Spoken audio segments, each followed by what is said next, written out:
We're going live. Welcome, everyone. Welcome, welcome, welcome.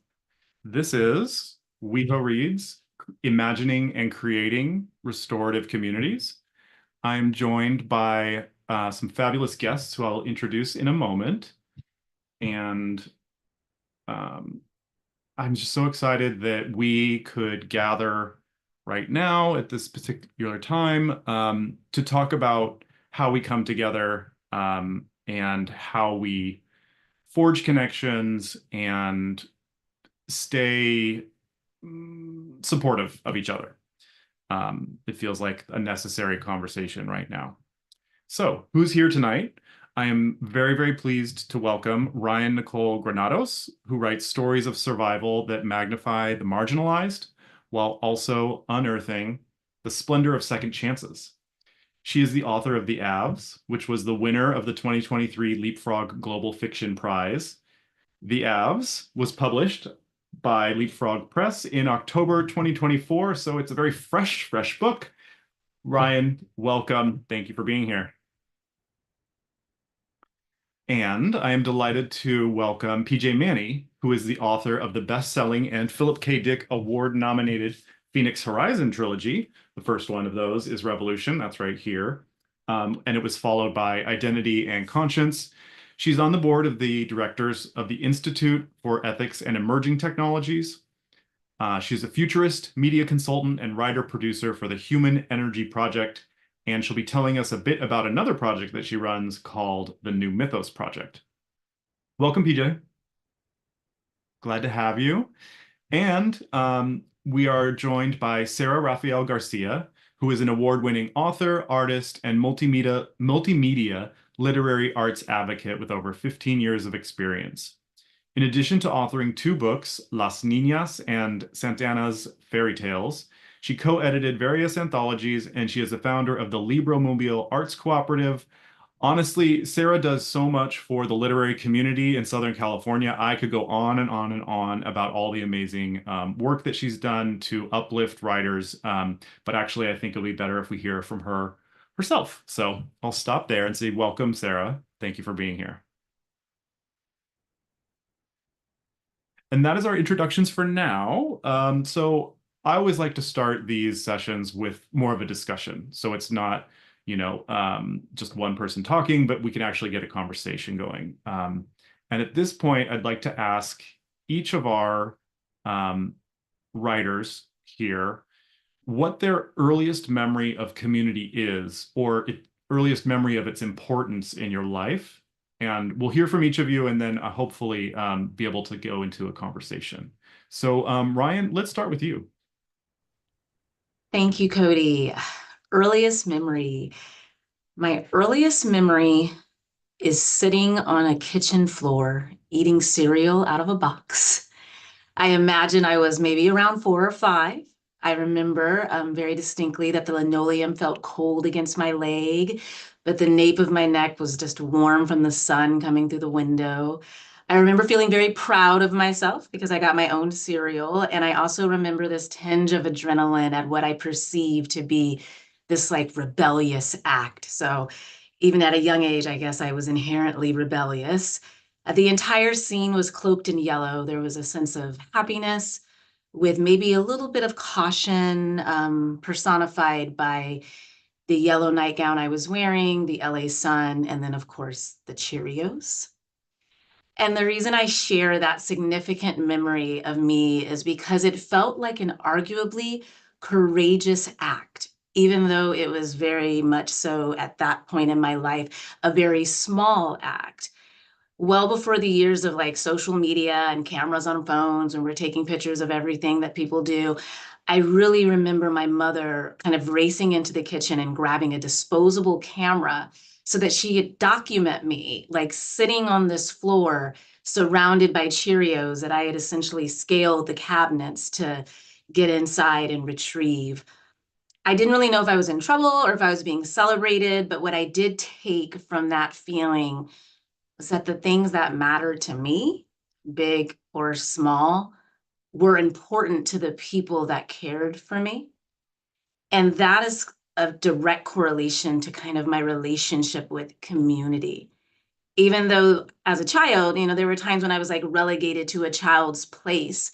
This idea that the things I had to say or had to do or even had to think mattered, they fortified my identity as a writer, as a future educator, as a storyteller. And this idea of caring about our youth was very intrinsic to the neighborhood that I grew up in. I grew up in South Los Angeles. When I grew up, we called it South Central Los Angeles, but now people call it South LA. And on my block, everyone cared for each other. It really wasn't just your mother or your grandmother or the person down the street.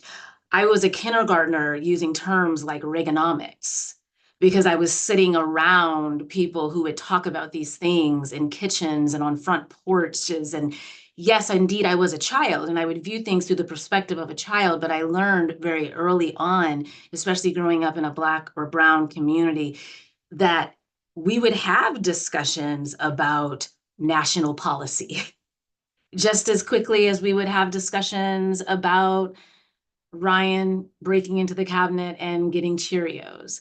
So I think for me, the earliest memory of community and its power is being recognized, being seen, being included in things, even at a young age, and then also recognizing that those around me, those that were kind of charged with caring and being my guardian, actually cared about the things that I cared about. And in that moment, for me, it was getting Cheerios, but I could definitely make a leap to other things in my life as well that were fortified in those early years. Yes, being seen and acknowledged and your passions witnessed in a way. Yes.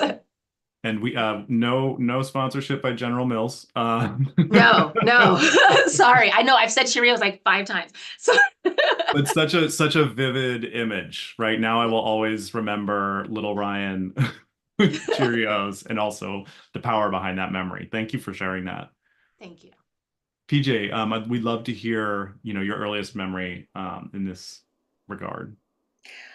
I think for me, it's not necessarily my earliest, but certainly the most impactful. When I was 11, I went away to a sleepaway camp, and I'd had a previous summer that was an utter disaster. It was the antithesis of community. And the irony was it was a very homogeneous group of people, but they didn't understand how to form community if their lives depended on it. And the following summer, I went to another place, and it was actually a very, very old camp. I think it is still one of the oldest girls' camps in the United States. And what struck me incredibly powerfully when I arrived at 11 was here for 2 months every summer. Girls came from all over the world. We had people who both paid the summer tuition, but also many camperships. It was a really fascinating group of girls who, for every summer, would wear a uniform. There were no electronics, no makeup, no anything. We lived in tents.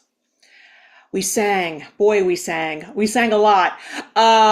We hiked, we swam, we sailed, we did all of those very physical outdoor things. But what struck me the most was how the community was designed to make not just the individual girl her best self, her highest self, but to see the best selves in others. And that was so extraordinary for me. I came from a classic kind of New York family, and to be in the middle of the woods in this experience where we bonded so quickly, and we really did learn how to live in community to the extent that all of these years later, I was there for 4 summers, I'm still friends with the women. We are all now in our 60s. The women who I attended camp with. And that, it created such also a way of looking at the world. A lot of us came from families who didn't necessarily have other people's best interests at heart. We became the radicals in our families. And I think all of our parents thought they were sending us to this, summer camp. But what they really got was a bunch of young women who knew how to come together quickly, create something wonderful, and move it into the world. Yes, that's beautiful. I love the idea of the radicals among us who are thinking about that question of how do we do this? Like it's maybe not always a natural um, instinct, or perhaps we are taught that we're individuals and that we shouldn't care about other people and that only what matters is what matters to us. So I think that's interesting. You were radicalized at a at a camp, a summer camp. Thank you, PJ. And Sarah, for you, what's your memory? I think for me, and there are several, like everyone else said, but I think the most founding time in my life was growing up as a kid. I mean, I also, I'm aging myself because I grew up before technology, right? So like the Walkman was the most innovative technology in my time, in my teenage time, right? So it was actually being outside in the front yard, running the streets with neighbors. And I grew up in Santa Ana. So my neighbors were everything. And so it was, I like, your skin color was not a marker. It was a form of inclusivity, right? Like it was never a topic of conversation, but I grew up with Tongans, Samoans, Chinese, Mexicans from different regions of Mexico, blacks, whites. And I think that was the best foundation I had as an adult because I had so many different ethnic backgrounds in my own backyard and front yard that it would be made us more familiar with one another and more accepting. I also grew up with very traditional Mexican parents, so carne asadas in our backyard was a common thing, and they were highly involved with the church. So that means sometimes I would see a nun drinking a beer in my backyard. Sometimes I'd see a priest hanging out or dancing in our backyard. Other times I'd see my dad walk plates of carne asada over to the Tongan house or the Samoan house, right? Because we knew when they had their cultural festivals or celebrations, we would get a plate in return eventually, right? And it wasn't until I was like an adult and being able to recognize some of the other identities that were in our community. We had two men that lived together like a block down, and my dad would still walk a plate over to that house, and we would always say, why do you give them food? They never come to our things. You always invite them and they never come, And I think growing up in the 70s and 80s, when we're talking about queer identities, that was not something to talk about. So they were just two men that lived together, right? So being able to recognize that and how accepting my parents were, even though they were, involved with the Catholic Church quite a bit. We went to church every Sunday, Spanish Mass. So again, we're also dealing with an immigrant community. I also found it that because they knew how the disruption in society was, and we were sheltered from that they were making sure they were accepting everyone. And I still remember those, playing with my neighbors and teaching each other different words and different languages, without even noticing that they were different, right? It's just like, oh, you say it this way, well, I say it this way, right?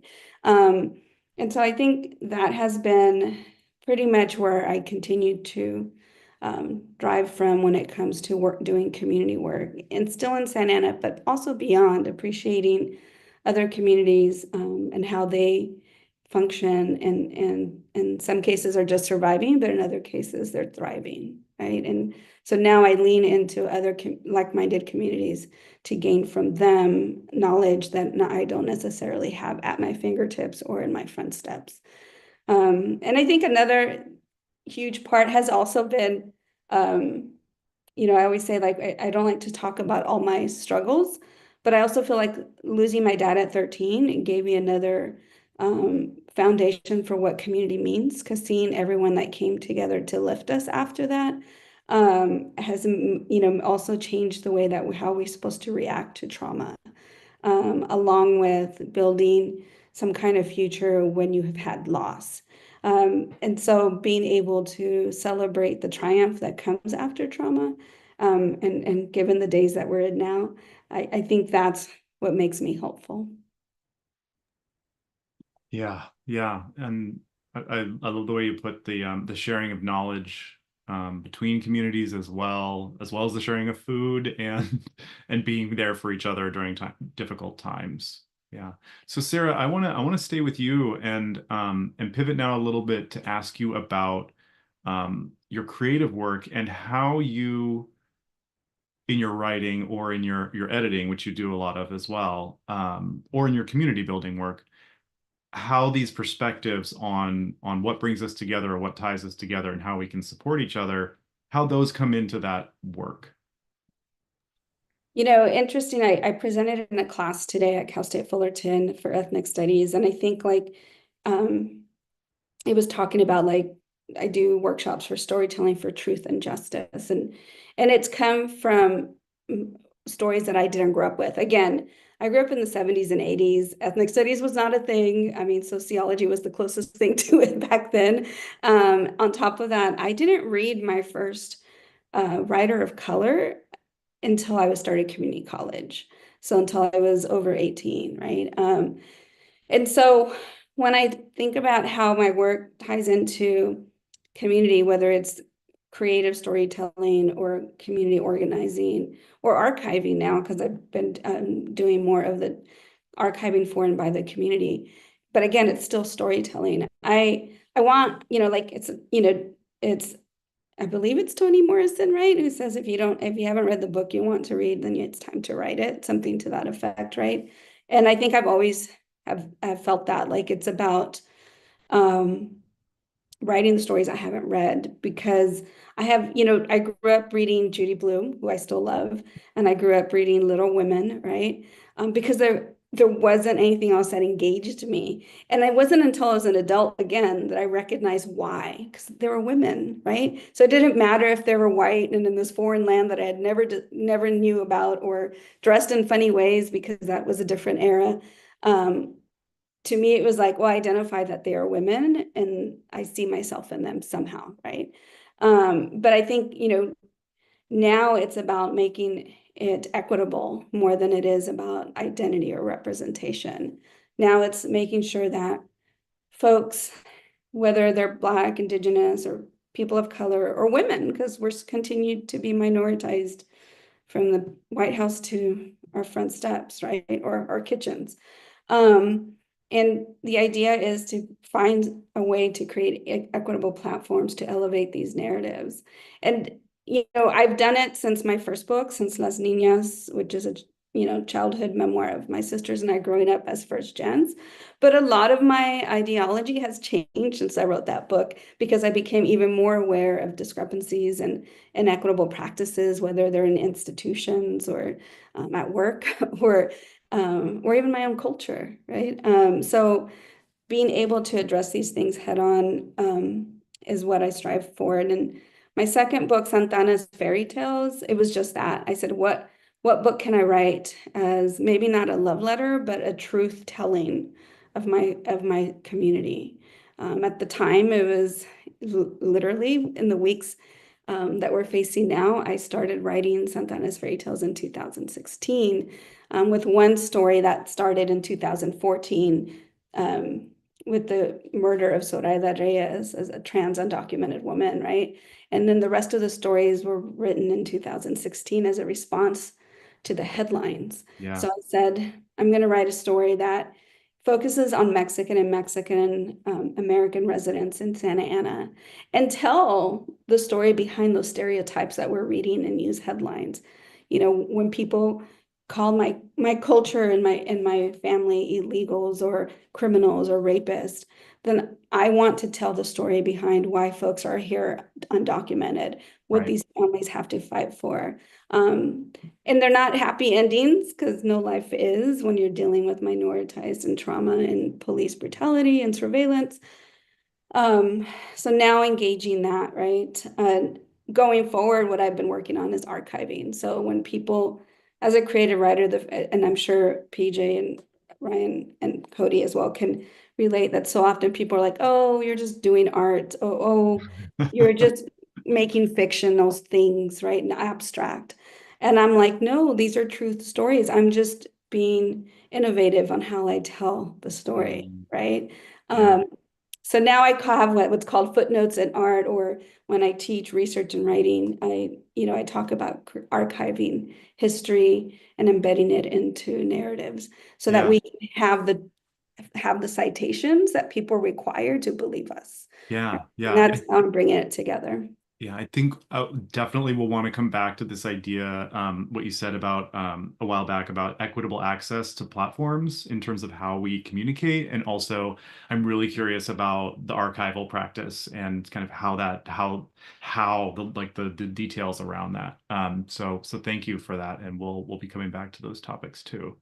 Um, for Ryan, for you, you have a new book out. It just, it just dropped like a month ago. It's you really punched me in the gut. Like this book is beautiful and also hard and also real. And so thank you for bringing this to us all as readers. I'm curious about how your perspectives on community that have been formed, as you talked about. How did you bring them into the Aves or into your other creative work? Thank you. Thinking about some of the things that Sarah said and the work that we've all kind of endeavored to do together, I elected to stay here at my place of work. I'm an educator, but I also direct the Academic Resource Center at the campus where I teach. But my office essentially shares space, and I really deliberately use the word space with our undocumented student services support team, as well as our disabled student services support team, and a lot of our more marginalized communities. And it's that sharing of space that I think has been so valuable to my creative work, in addition to the work that I've been doing both in the classroom and then on the page. For a long time, I was the chapters director for a literary nonprofit, Women Who Submit. And a lot of what we were endeavoring to do, in addition to supporting, encouraging, and inspiring women and non-binary writers to submit their work for publication, it was also to create spaces for them where they could indeed be seen. And so something about this idea of communities woven together through creative work in the form of spaces has been very important to me. My community and creative work also largely exists in my relationship to my love of Los Angeles. So many of my stories are indeed set in LA. Thank you, Cody, for a chance to be featured in Made in LA, and the series that you've curated as well. Um, in that idea of space, I want to capture the smallness of Los Angeles as well as the fragility of it. I think that Los Angeles is often depicted as this like expansive place that stretches from coastline to Santa Monica Mountains, and people are always complaining that it takes you an hour to get 10 blocks. And I understand that that is indeed often true, but to me, LA is far more than gridlock. If you pay very close attention, especially the artists of the world, it's tiny flowers breaking through cement. It's ice cream trucks in November. It's neighborhoods similar to the Aves, which is a fictionalized version of a tribute, a mapping project, if you will, to a bunch of very real streets that stretch from Inglewood all the way through South LA, all the way to East LA and beyond. And so I feel like there are parts of LA that are overlooked. There's these simpler narratives that are happening on like numbered streets where the Hollywood sign is just like a distant lettering in the sky. And it's in those spaces and those places that I've really found the most joy writing and telling those stories, shaping LA less like a big city and more like a small town with these dynamic characters who are worthy to be highlighted, who have stories that deserve to be told. And when I think of community, I also think of intimacy. And so I tried as best possible, in particular with my most recent book, to create a sense of intimacy around the setting, because I think real community is less about these like larger universal shifts. I mean, that's what we hope for, but I think it's often more that one teacher or that one mentor or that one poet who took the time to talk to someone or took the time to make space for someone, to open their office door, to listen to what they had to say. And I am kind of taken back again to that early memory as well of making people feel like the things that matter to them matter to you, and not in a performative way, but in a genuine, intimate way, is where I think the community work really starts to take hold, and we can have that ripple effect that begins to change the fabric of community. And so just even on this one screen, I'm looking at the faces of people who, in very what may have felt like small gestures to them, did something or said something that was extremely instrumental to the work that I was doing. And I definitely know that I would not have probably had the audacity, if you will, the audacity to see myself as someone who should submit her work to a global fiction prize, if not for the intimacy in that community of people pushing and encouraging and messaging. So for me, I know LA is big. I know the problems that we're dealing with at times are big. I know the discussions that we're having are big, but I do think that the work we do sometimes are very small, intentional acts. And I try to mirror that even in kind of the vignette style of my writing.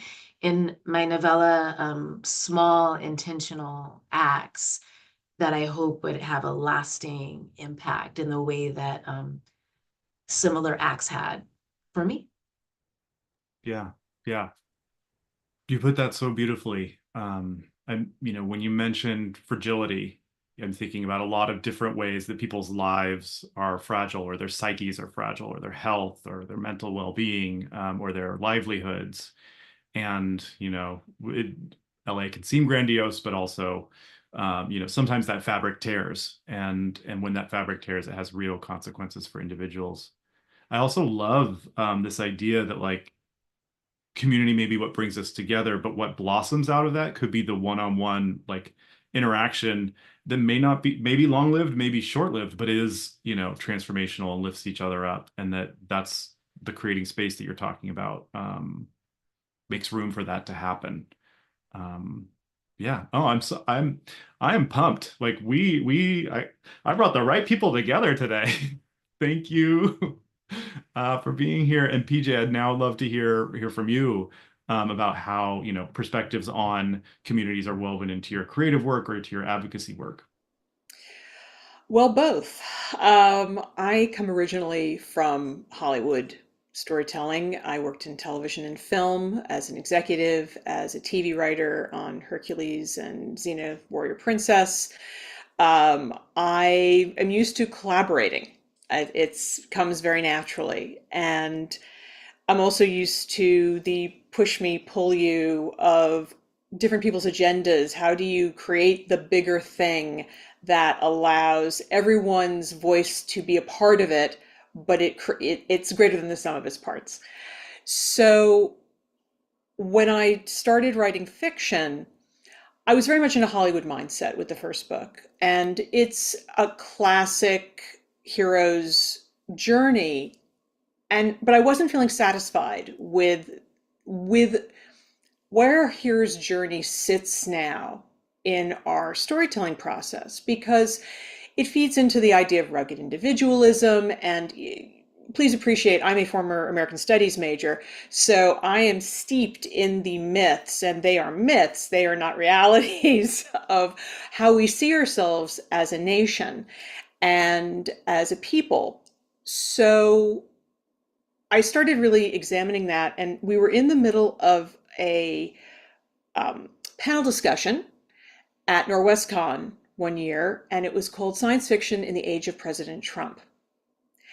And I had one of those wacky out-of-body epiphanies that occasionally happens. Like the last time it happened, I actually decided to, go out with my husband and marry him. But I had an actual epiphany. Poor Nisi Shaw was sitting next to me. I think she thought I'd actually lost my mind.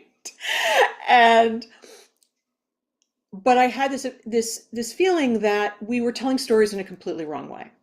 And we were ignoring the needs of our communities and lacking storytelling about communities. So as my trilogy went on, I went from this old mythos concept of, in essence, a chosen one, to why the hell was he chosen?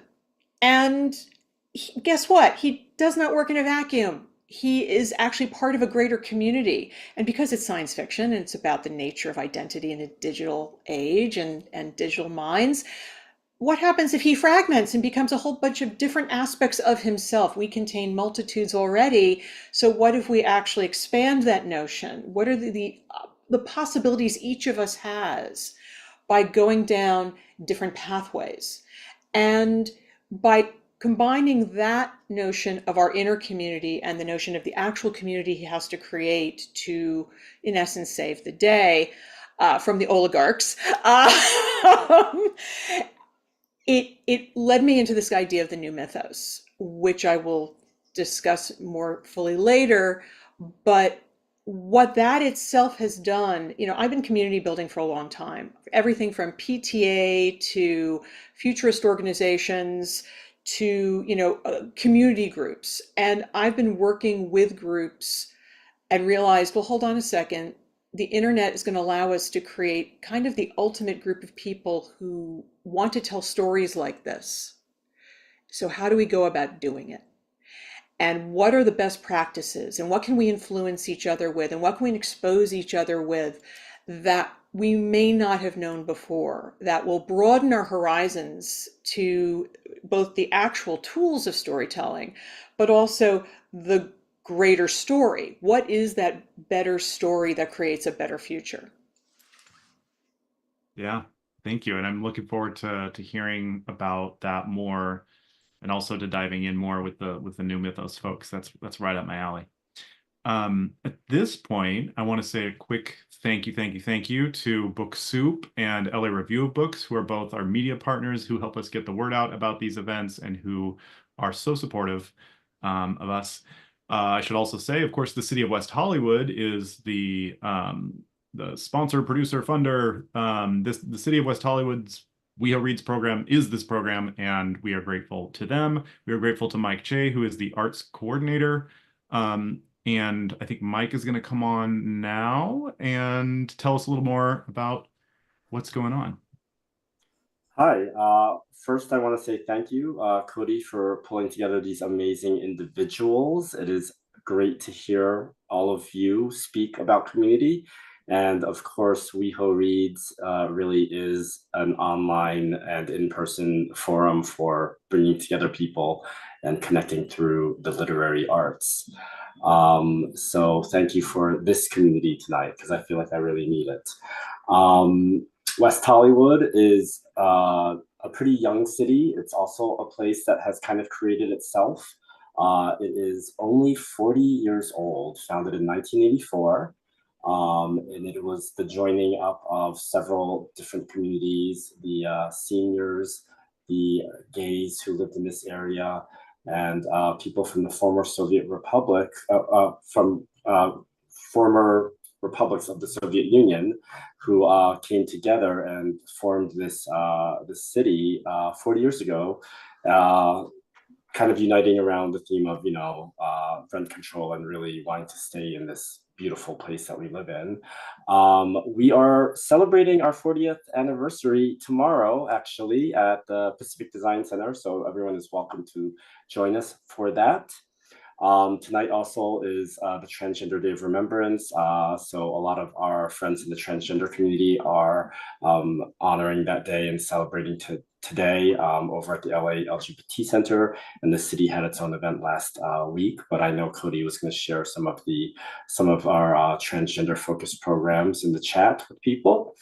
And then we do have another in-person WeHo Reads event taking place on December 11. It's going to be a really fun one. We're going to have a Emmy Award-winning celebrity impersonator, drag queen moderator.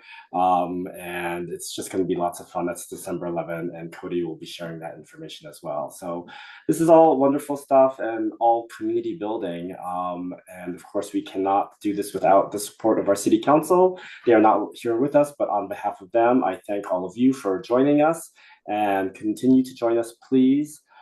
We also do want to respectfully acknowledge that the land that is currently known as the City of West Hollywood is the occupied, unceded, seized territory of the Gabrielino of Tongva and Gabrielino Teach peoples.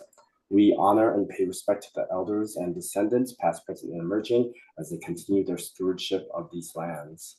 And thank you very much. And I believe that we have another community connector, our poet laureate, Jen Chang, who's going to read a poem for us. Is this the right time, Cody?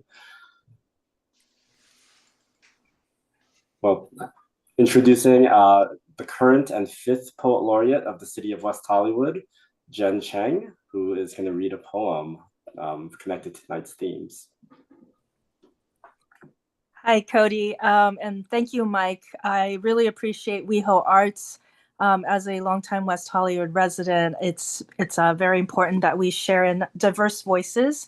And tonight, I wanted to share a new poem I wrote in response to something I saw last week.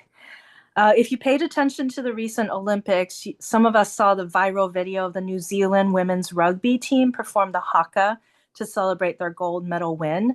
Last week, we witnessed the power of the haka in the New Zealand Parliament to protest a controversial bill that would hurt Maori rights protected by a long-standing treaty.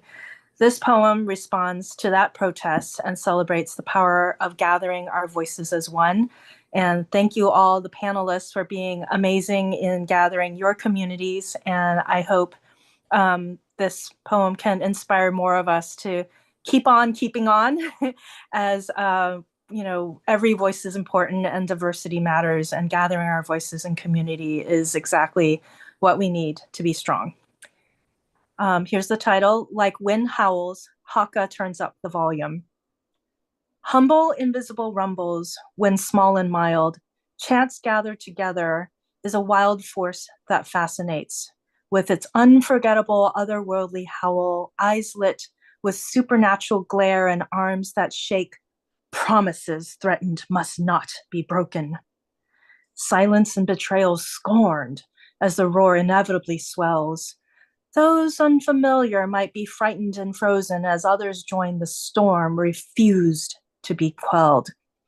Trees can't grow tall and wide without the wind, and winged creatures are troubled with flight without the lift. Healthy ecosystems cannot be denied critical elements of all kin. Ancestors visibly sing threats like heavens strum echoing bass strings. Thank you. Oh, beautiful. Thank you so much, Jen. I would encourage you all to check out, there's a holiday poetry hotline. That is my Poet Laureate project. It's a way for people to call in, actually, with an old-fashioned phone line, and hear some poems of hope and comfort during the December holiday season. Thank you all for having me. Thank you, Jen. Is there a link that people can find the holiday poem hotline? I'll put something in the chat for everybody. Awesome. Yeah, and thank you, Jen, and thank you all of the panelists, and looking to hear more. Thank you. Yes. So we're going now back to Ryan, and I hope we get to hear a little bit of the Aves. And can I share, sometimes like all the things that we do as writers in community with each other can seem, like small things. When you did that reading at the Book Jewel, and I was like videoing and recording, and then you brought that recording back when you did the Aves tour, that just felt like, oh, like this is what we're here for each other. So that made me feel like what I do, has an impact too. And so I want to just thank you publicly for doing that. Thank you. really, for all the ways that you have leaned into community building, the fact that you created opportunity for excerpts of the Aves to essentially be featured in your Made in LA series. But mostly, thank you for thinking of me in ways that I didn't readily think of myself. I think that's one of the things that we can often do as community builders. We see in each other these aspects that are kind of burgeoning, but we need somebody else to give them the courage to kind of lean in and do. So I was grateful for the opportunity to read, and then in turn saw that as arguably one of the strongest chapters of the apps, because I had an opportunity to kind of work it and come to really understand what I was essentially trying to do in that place. So yeah, I'm going to read a little bit, but I also wanted to talk about my inspirations. And kind of how they influenced my writing, the inspirations that shaped who I am as a writer and channeled my writing process. They were largely shown to me by my mother, by my grandmother, and by the educators in my life. So you'll often hear me thanking the educators because, like Sarah mentioned, I got through high school before I had essentially read people who looked like me. I was a voracious reader. So I was, leaning into Babysitter's Club and, Nancy Drew and all of those things. But it was hard pressed for me to find myself reflected in those stories. And growing up in both that kind of 80s John Hughes kind of film era, since I know PJ, you were talking about kind of your Hollywood background, I grew up very much with the Pretty in Pink and the Ferris Bueller's Day Off and the Breakfast Club. And I saw myself as very much, Molly Ringwald, if you would. And yet I couldn't help but reconcile that there was still nobody who looked like me in those places. Did they not live in Illinois? Did they not go to school there? I don't know. But it stuck with me in a way that really made me want to create the stories that essentially I didn't get a chance to see. But there were some stories that I did see, and I credit that to my grandmother. Again, I credit that to my mother, and I credit that to the educators in my life. They introduced me to Octavia Butler's Kindred, which was the first time that I understood, like, oh, wow, you can do that. Like, you can just defy all the rules. And, she would, liken what she was doing to science fiction. But the first time that I had ever seen somebody doing that was probably C.S. Lewis's, The Lion, the Witch, and the Wardrobe. I was just seeing people fall through doors and fall through walls. And I realized I wanted to do that. I wanted more of what she was giving me. And then there was Zora Neale Hurston's Their Eyes Were Watching God. And the main character in the Aves is essentially named Zora. I grew up in many ways hating my name in being Ryan, but there's a magical E on the end of it that just essentially resulted in people mispronouncing my name all of the time.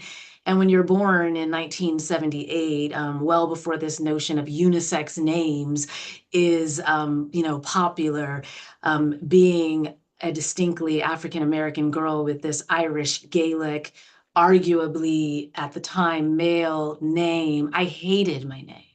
And it wasn't until Zora talked about the power of names that suddenly I realized, okay, whatever I do, if ever I do it, that main character will be named Zora. The lyrical stylings of Ndizake Shange's For Colored Girls Who Have Considered Suicide When the Rainbow is Enough. I just didn't even know anybody could do that. That was another moment where I thought, oh, wow, you can do this, you can do that, you can do what you want to do. And then to Mildred D. Taylor's Roll of Thunder, Hear My Cry, she again was the first person where there was a girl on the cover of a book that looked like me. I cried when my grandmother gave it to me because I didn't know that that was a thing or could be a thing. And I fought really hard to have the cover of my book have some kind of hearkening to a Black girl or a brown girl who maybe hasn't seen her face on the cover of a book either. And then lastly, I would credit Terry McMillan as a list of my influences. And this was mostly because her book, Waiting to Exhale, which eventually became a film as well, but it was the first novel that allowed me to witness women huddled together in a beauty shop, sharing excerpts and exultations of a book. They had one book and they were passing it around and they were cursing and swapping secrets and talking about it. And there was no major marketing plan. I mean, she's Terry McMillan, so I'm sure she had some support. But largely, the success of this book was Forest Whitaker walking into a beauty shop and realizing that this was the first time the experiences of Black women in the United States were being centered in a way that the book took on a notoriety, mostly because it was handed by one person to the next person to the next person. So that intimacy of community again. I was in the beauty shop getting my hair done. I witnessed this. And I knew more than ever before I wanted that. I wanted people to be holding my book in beauty shops. And, Cody will be able to attest the opening, scene in the Aves is set in a beauty shop. So I think a lot of what I've done, as best I have been able to do, has often been in tribute to my community, in tribute to those who have inspired me, or shaped kind of my aspirational goals as a writer and really helped me kind of imagine the possibilities of what I could be. So I'm just going to read a little bit from the Aves. I often break up kind of my readings in what I call my various hoods. So there's like motherhood, sisterhood, neighborhood. So I'll read a little section from motherhood, and then I'll read a little tribute to Zora. Second Ave. All my life, I've called my mother by her given name of Mercy.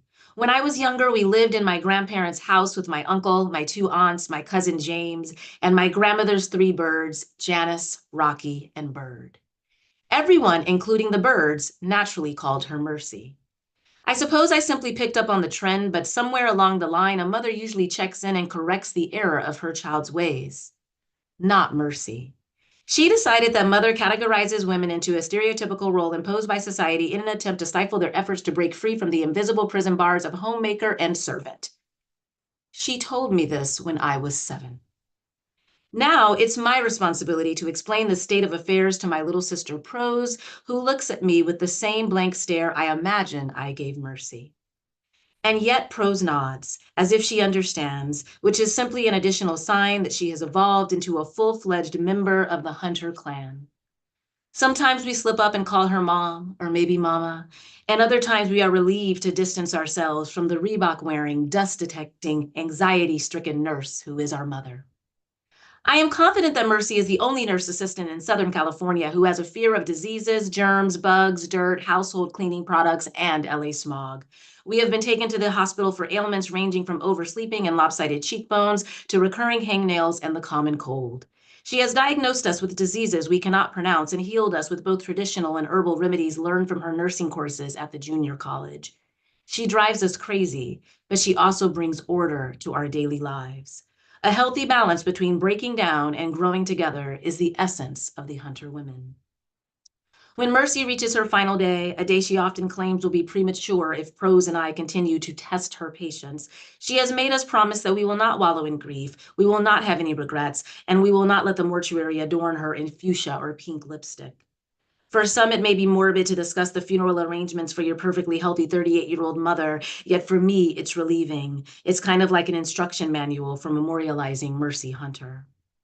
Mercy leaves instructions for everything. She constantly worries that we won't be prepared for whatever crisis may occur in the event of her absence or untimely death due to an unpronounceable, incurable disease. There are instructions strategically placed around the home for the stove, the washer and dryer, electric outlets, warm water and hot water, and master lists accompanied by backup lists with emergency phone numbers for the entire LA County. Once a month, we run drills in the event of a fire, earthquake, or freak Santa Ana windstorm. Prose has been crowned the queen of escape because she has broken all the Hunter records for exiting the house in the fastest time. We had a party in her honor because parties are another of Mercy's traditions. Mercy says life is a combination of celebrations and unfulfilled expectations. She has committed her mothering years to ensuring we have as much celebration as possible. Life doles out a healthy dose of disappointment.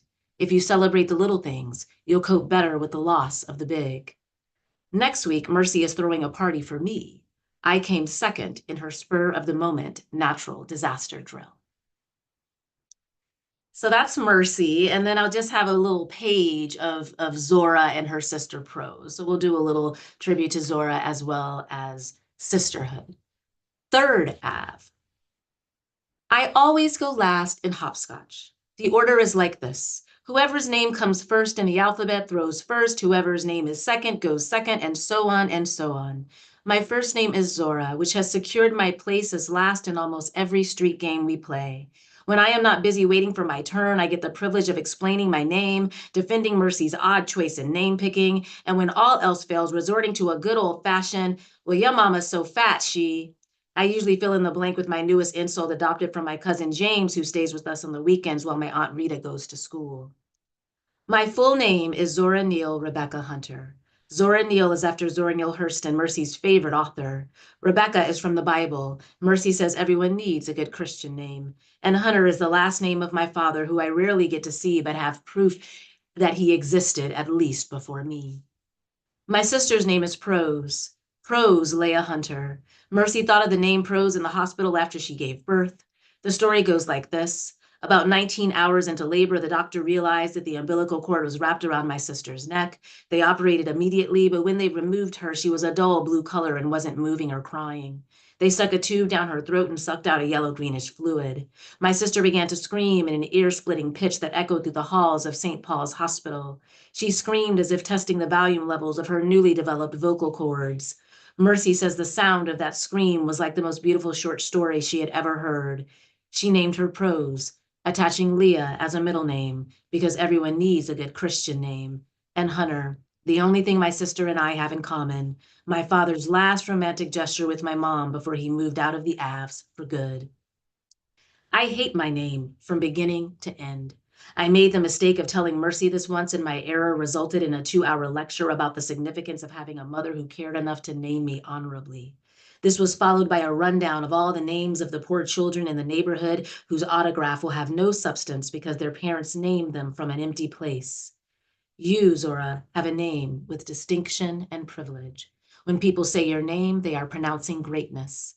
I didn't dare tell her when people say my name, they are pronouncing torture to my ears. When people say my name, they say it with a rough Z and an elongated OR connected to a heightened A. They say my name in a questioning tone, as if it were an accident, as if that couldn't be my name. And they look at me, they look through me, they look for an explanation without asking for one. I didn't dare tell her that she is the only one who says my name with distinction. She is the only one who makes it sound meant and right. Zora slides off her tongue like melting ice, like savory peach cobbler.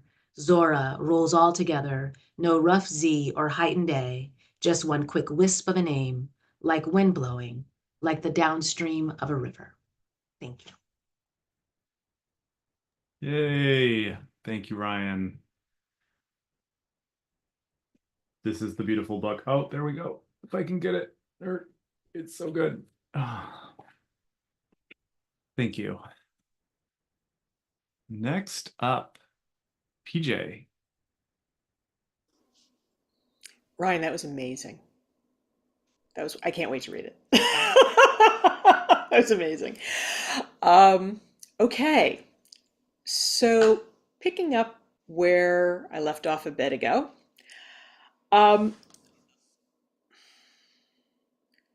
So I wrote this trilogy, and in it I was exploring my own grappling with how we tell stories, why we tell stories, and what those stories are designed to do. And so there's a meta aspect to the trilogy that even the characters involved are trying to figure out their part of the narrative, their part of the story, because they realize they're also being told to the outside world as a narrative. And many times that narrative is not only false, the history is being changed before their eyes. So they've done things in the past, and now they're being blamed for things that they didn't cause because of propaganda and because of actually going into the digital record and changing it. I didn't realize just how on the money I was going to be. But, and by the way, the books are a frightening, I don't know what I was plugging into when I wrote them, but there is a remarkable amount of, back when I was writing these, of foretelling what was coming. It's kind of freaky. Okay, anyway. So I have this epiphany on the panel, and I realize we have to start investigating what is it about stories that are failing us. And I have a history background, and I also have a big history background. And I started looking at humanity and why we tell stories.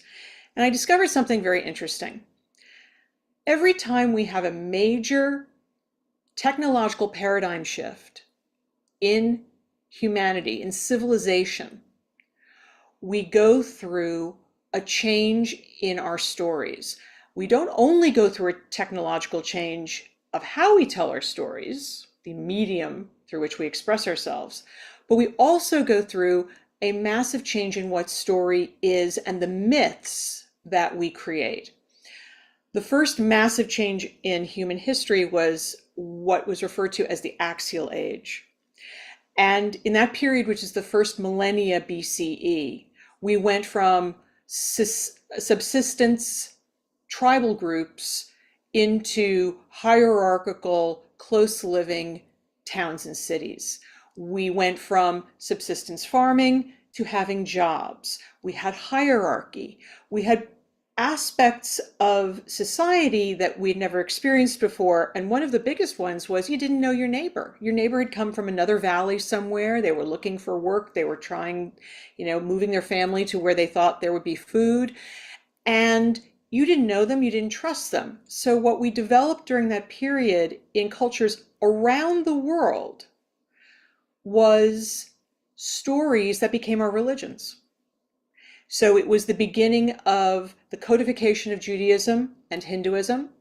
It was the creation of Buddhism, Taoism, Confucianism, and ultimately at the end of the first millennia, Christianity. And what those religions were doing was teaching us how to live with each other in a new social and technological paradigm. We had no roadmap. And so these stories were leading us into how do we solve the problem of strangers in a strange land? How do we honor people within our families? What do we do with each other? It's no surprise we all came up with some version of the golden, silver, or platinum rules. Do unto others as others would do unto you. Don't do unto others as others would not do unto you. And do unto others that which they would like you to do unto them, which is probably the most important one and actually comes out of indigenous culture as opposed to either Jewish culture or Christian or Buddhist culture. So the next big shift was the Enlightenment. That was a massive technological paradigm shift of how we communicated and what we communicated. It was the period of revolution, the age of revolution, political, scientific, social. We were changing at such a rapid rate that we needed a new way to tell stories. And we took the old myths and either we layered on them, I like to call it sedimentary manner, or we just came up with absolutely new myths that had nothing to do with the previous myths we had had. We are in that period again right now. The internet, digitalization, the fragmentation and yet coalition of societies in new creative ways, and what is called the noosphere, which is the information sphere around all of us that allows us to communicate and create communities in new ways. The noosphere actually means the sphere of knowledge. And the idea came up about a century ago. 3 theoreticians, including Pierre Teilhard de Chardin, the great Jesuit priest and paleontologist, came up with this idea of a knowledge sphere. And he actually wrote about what he cognated would be the internet starting around 1930 and formulated the whole idea about 1950, that we would be sharing knowledge technologically, instantaneously around the world and being able to ultimately have some kind of group mind. Okay. We went into the internet with this belief that we were going to have the ultimate community, right? The noosphere. We were going to be able to share with each other around the world. What we also discovered, like all tools are morally neutral. You have swords, you have plowshares. It's our intent of what we do with those tools that matters. And right now, the internet and other digital media are doing its best to fragment us, to polarize us, to push us apart. So we're in a period where we have the opportunity to create our new stories, because this is exactly the time it happens in all of human history. If we know that's the time, if we come with knowledge that this is actually what needs to happen, how do we speed that process along? Because right now we're at a period of old myths and new myths, old stories and new stories that are in utter conflict. And that's why we are where we are today. So I created a group after the epiphany on the panel on Facebook, and it was a private group because we wanted to be able to feel safe with each other and be able to not only tell each other our stories, but have honest conversations. It's about, at the moment, 420 something people. We're moving off of Facebook because I, as a futurist, see the implosion of all social media platforms, not just Twitter. And I'd like to be someplace where we can all really come and meet together. We can both introduce people to these ideas, and we can come and meet together and come up with, in our own communities, what are these new stories that are going to help not just bind us together, but create new ways to solve our problems, new ideas of what a better future could be. So we're creating a website. It's being built right now. I'm starting a podcast with Laura Faye Tenenbaum, an old friend who happened to be the chief science communicator for climate change for NASA. And she was infamous at for a period because she was fired during the first Trump administration because nobody wanted her to talk about climate change. And she refused not to talk about it. So instead of skulking away, she was fired and is now writing a climate memoir. Her work in climate change is extraordinary, and she's also famous for having one of the most hilarious TikTok channels. She is an LA lady of a certain age who wears her old club kid clothes, and she is gardening in her little scanty outfits and teaching the youths composting and organic gardening and farming on your little plot in LA. And she's extraordinary. So we're putting a podcast together, and we're going to be talking about storytelling, not just in fiction, but also in nonfiction, because, myths permeate everything. There are myths in physics. There are myths in biology. There are myths in history. There are myths in how we talk about economics that have nothing to do with the actual reality of any of those disciplines. But we hold on to those ideas because once upon a time, somebody came up with it. But they no longer feed our future. So how do we interrogate those ideas? And so we're going to have every week people come on, talk about what they do, talk about the myths they see in their work, and see how we can start telling better stories in any discipline you can imagine. So that's what gets me going. I think it's incredibly important work, and certainly it's going to last me the rest of my lifetime. So that's my new idea for community, is coming together from all over the world, people who want to figure out how to tell a better story for a better future. I think we can all agree with that. Better stories for better futures. And PJ, I dropped all of your links into the chat. So if people want to follow. You'll, I'm sure, tell everyone when this new website is out and how they can join and get involved. It's very exciting. Thank you.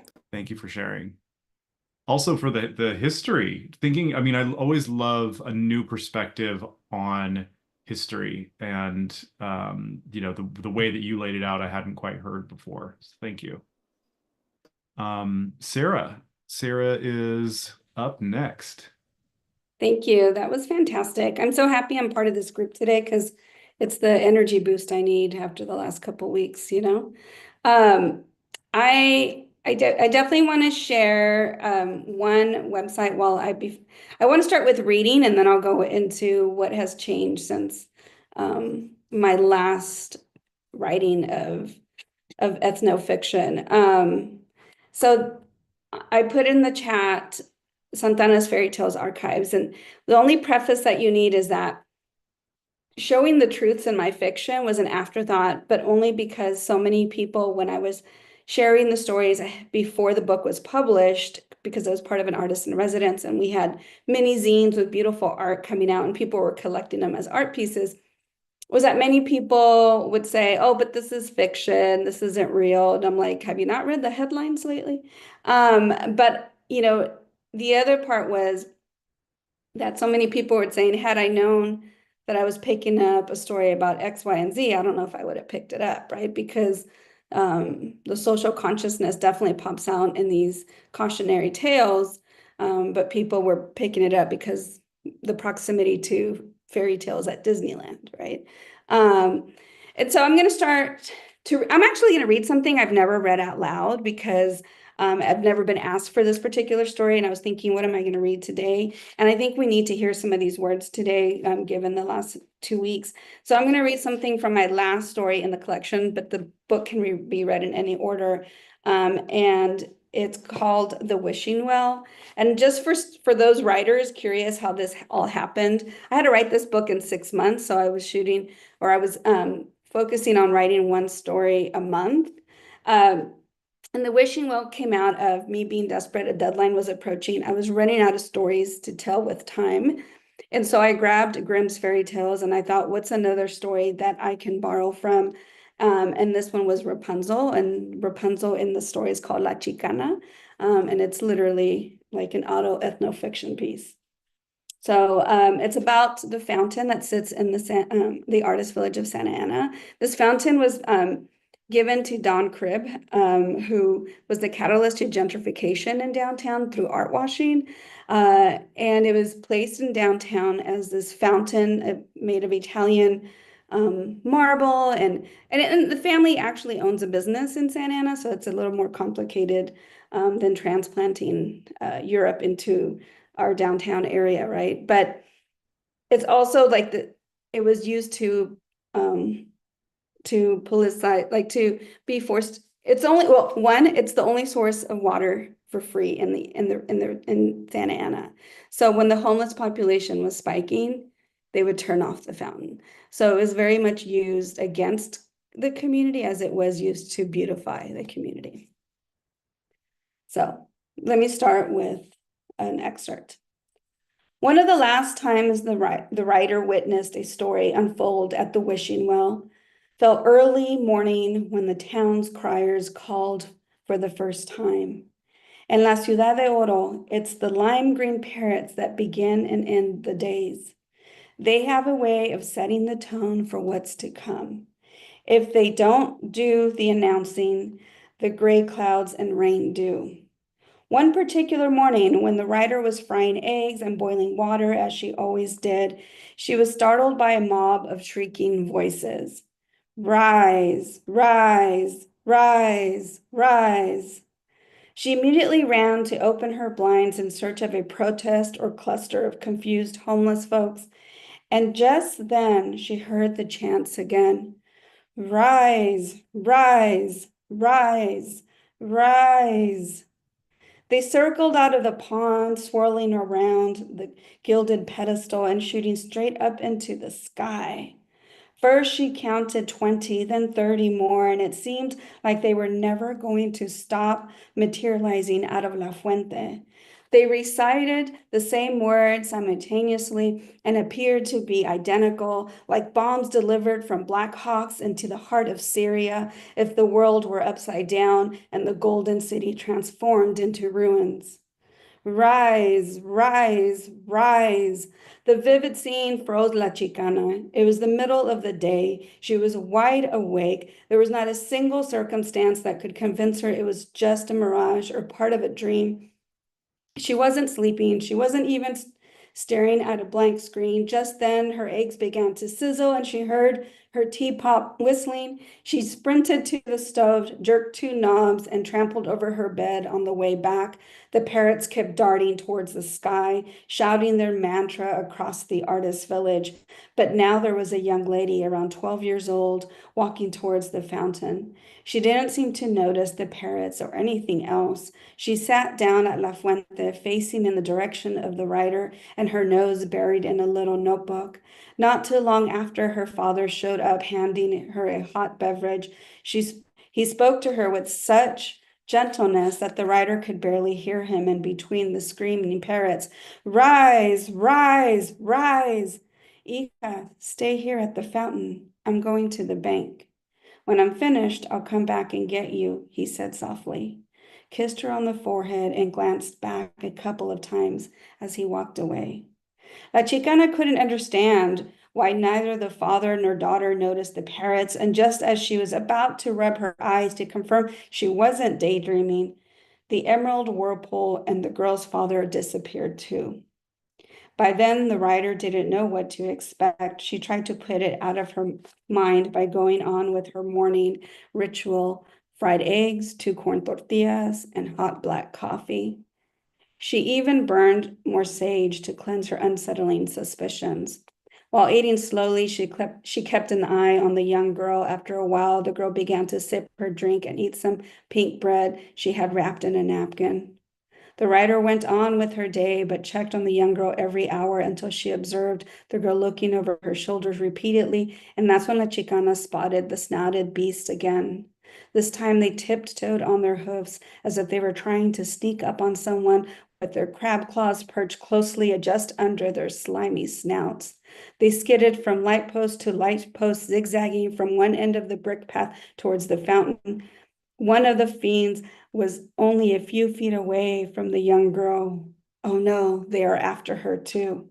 La Chicana thought to herself. She struggled to open the window, stumbling over her own hands, and failed to grasp the handle steadily. She had planned to shout to the young girl to run, but just then the parrots began to return to the fountain and stunned La Chicana once again. So much so that she took note of their flight pattern and counted them out loud. 19, 20, 21, 22.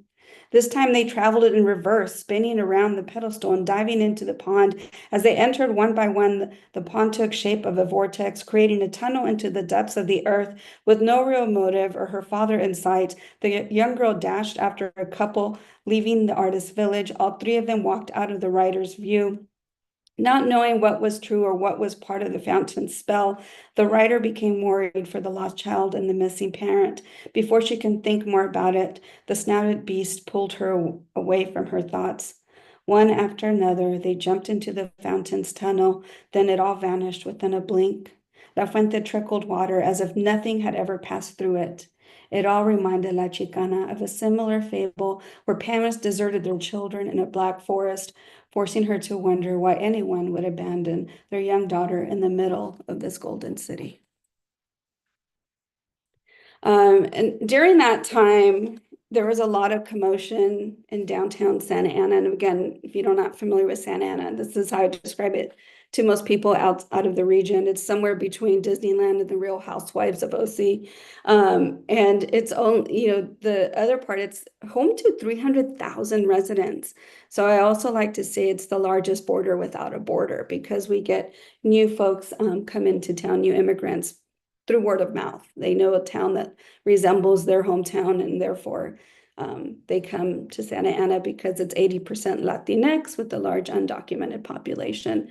And so even now, when you go through downtown, the changes are quite evident. There's a tsunami of several versions of tsunamis now of gentrification, but it's the own residents that end up getting policed or pushed out, right? Either through high rents or surveillance. And when I was living as an artist in residence in downtown, it was one of those perplexed, conflicting moments because I was like, why do I get this privilege and why doesn't everybody else in my community get it?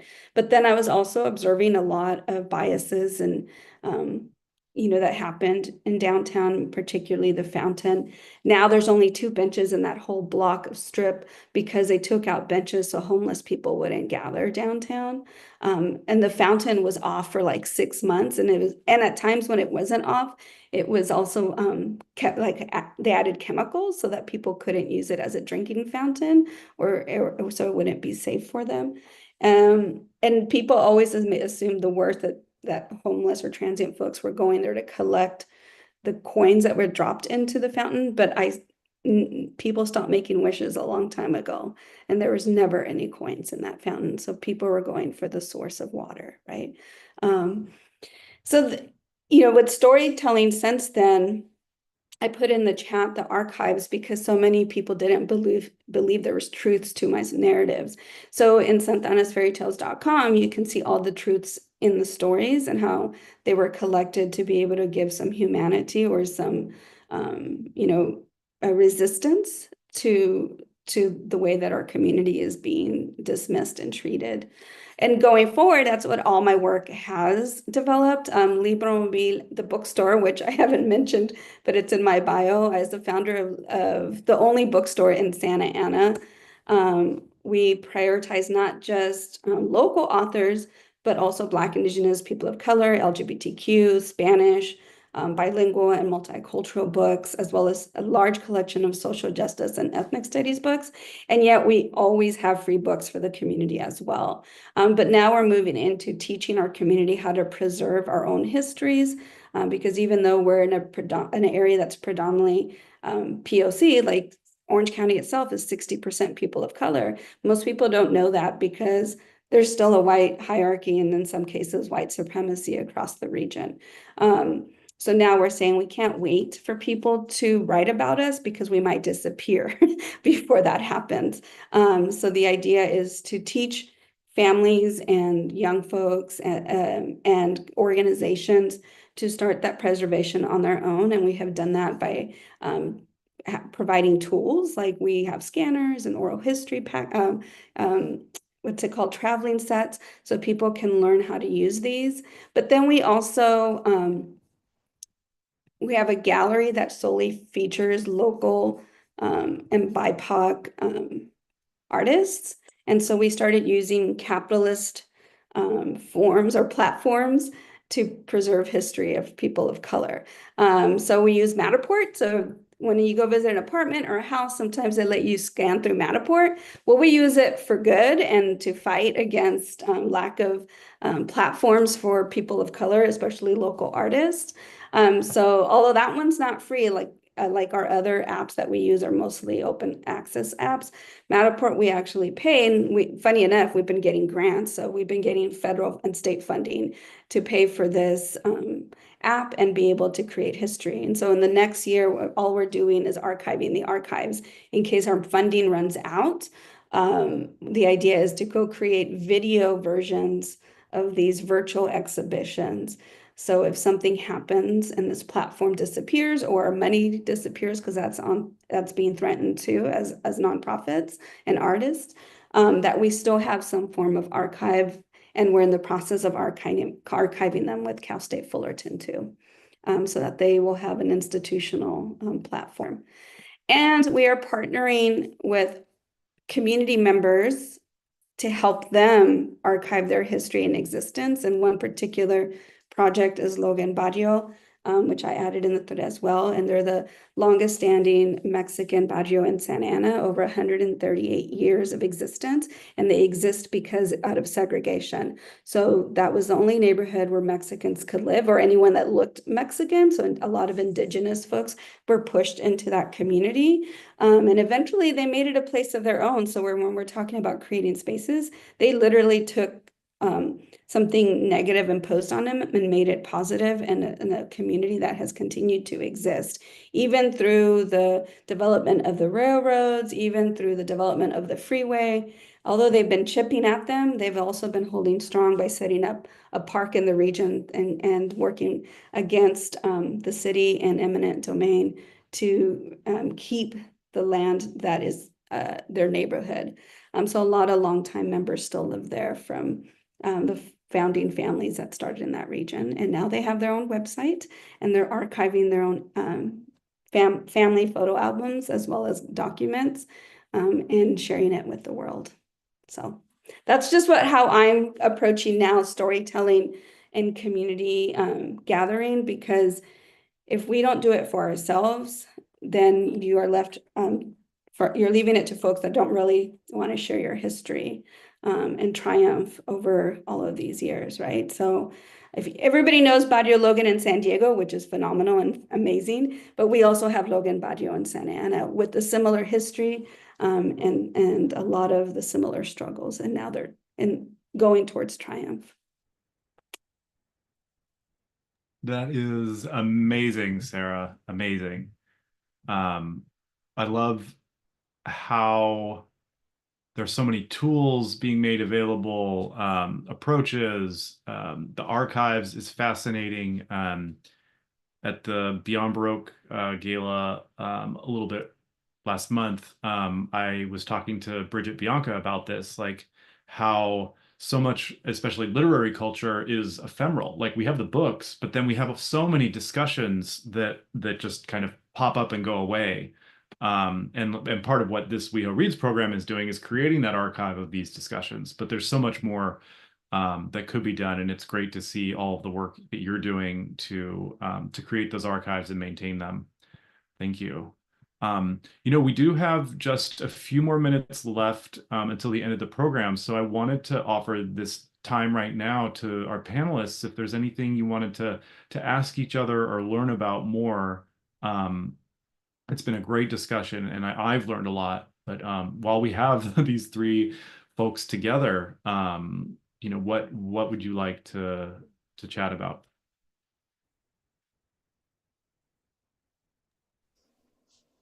I have some very cheesy questions about what are you hopeful about? And do you have any words of wisdom for people who are feeling pessimistic? And where are you turning for inspiration or comfort or healing? But, maybe that's not the direction you want to go. Maybe it's more about like how to create impactful change. So I want to leave that in your hands. I don't have a question, but I do want to say that I knew we would come together and we would talk about, imagining communities and building communities. I wasn't prepared for all of the interconnected discussions around actual neighborhoods. And I'm really appreciative of that.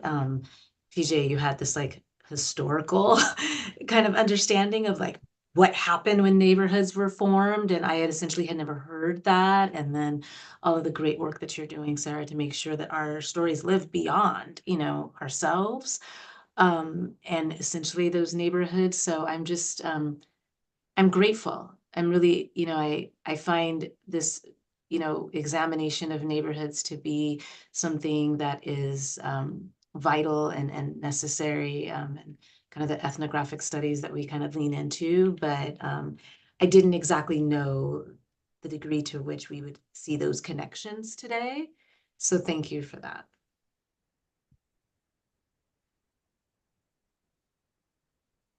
Oh. I'd like to ask Sarah. One of the things that strikes me in my own work is just how tenuous digital community is. And I'm really intrigued about how you are archiving and how you create connection through archiving when we're watching not just our platforms disappearing for meaningfully breaking community like this. There is knowledge of forethought in this destruction of platforms. But also, how do you share it, in a way that is accessible? Well, for the bookstore, it's easy because I only use open access platforms that are free.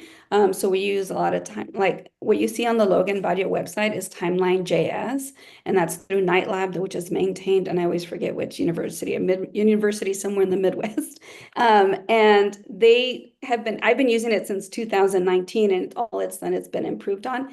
It is connected to Google. So if we lose Google, which I hope we don't, it will fall short, right? But that's one of the reasons we're moving, and story maps as well is another one that I use because it's storytelling, and both of them are connected to Google. So like I tell people, like if you can use Google Sheets, you can create a virtual timeline. If you know how to use Instagram of uploading photos and text, you can do a story map. However, what we're moving into in 2025 is doing video and voiceover recordings of visiting all these things that we've already created because we're scared that they might disappear.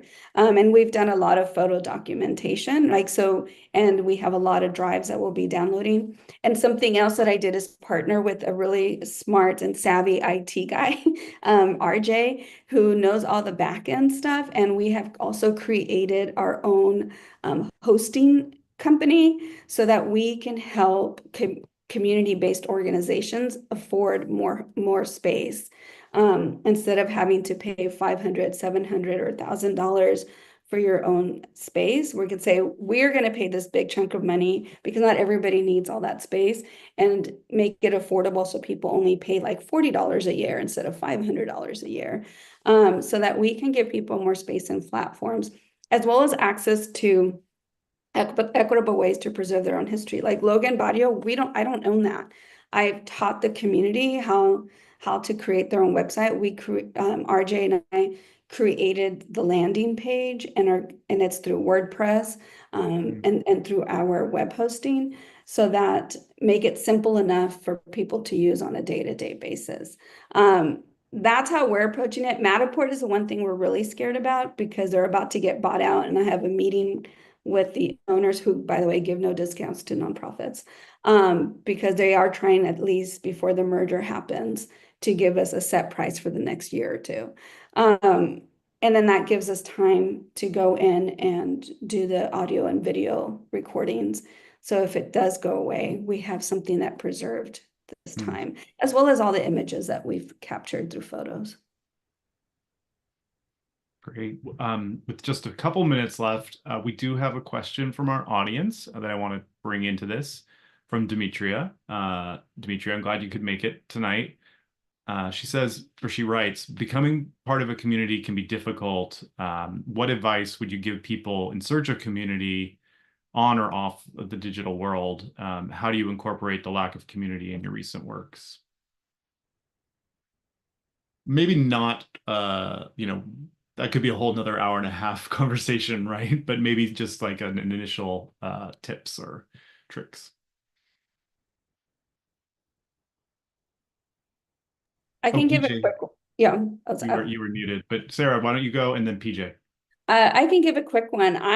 Because I was born before the internet, I still need human connection. So I have my support system in both ways. I meet with someone twice a week for my writing on Zoom, and then I meet with someone once a week just to discuss and debrief and vent about life. Sometimes there's alcohol, sometimes there's not. I think it's about intention, and it's difficult. Creating communities seems difficult in real life because of the internet, because the internet is so easy, and we create this simulacrum of community. And actually, even to call it a simulacrum isn't fair, because it is a community. It's just a different community. But we're human beings. We live in bodies. We're animals. We need to be with each other. And this especially hits home for me because I'm immunocompromised, and I do Cody stuff when I can do it online, because otherwise I come masked and goggled, and I look like an astronaut. So it's, but you have to have intention. You have to make it something you truly want, and find your people, find the interests, really reach out and be brave. Walk into spaces that are, have never been yours before, and just sit and listen. I would just add, I love the idea of, being brave. I would add service, which I know many of us that are together at, 8 o'clock tonight, we probably have some aspect of service that we're already leaning into. But I became a part of the leadership portion of Women Who Submit solely because I had left Orange County. I was a tenured English professor at Golden West College at the time, and I was making my way back to Los Angeles. I had always lived in Los Angeles, but I was no longer going to make that professional commute. And before I landed here at my alma mater, which is LMU, I was kind of grappling with this existential, okay, well, so what am I now? Who am I? What do I do? But I knew that I had information to share or some things that I could offer, and leaning more heavily into service helped me find a few like-minded people within a larger community. And we were doing a lot of that during that era, especially during the global pandemic, where we had to be very virtual.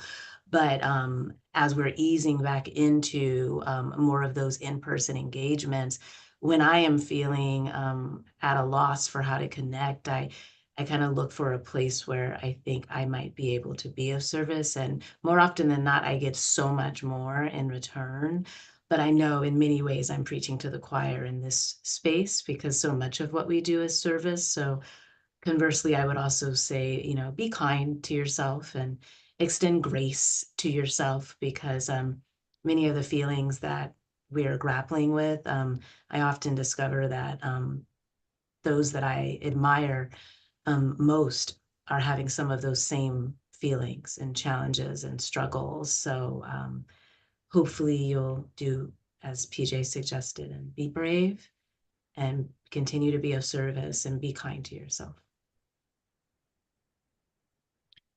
With that wisdom, I think it's time to bring this to a close. Ryan, PJ, and Sarah, thank you so much for being here. Thank you for sharing your stories with us, your wisdom with us, your energy and light, and your advice. And just, it's been so cool to hear all the cool things you're doing. And I want to stay in touch and learn more about them as we go forward. So with that, thank you for a wonderful Wednesday night. Thank you for the hope that you brought me. And I hope we see each other again soon, IRL and online. Thank you. Thank you.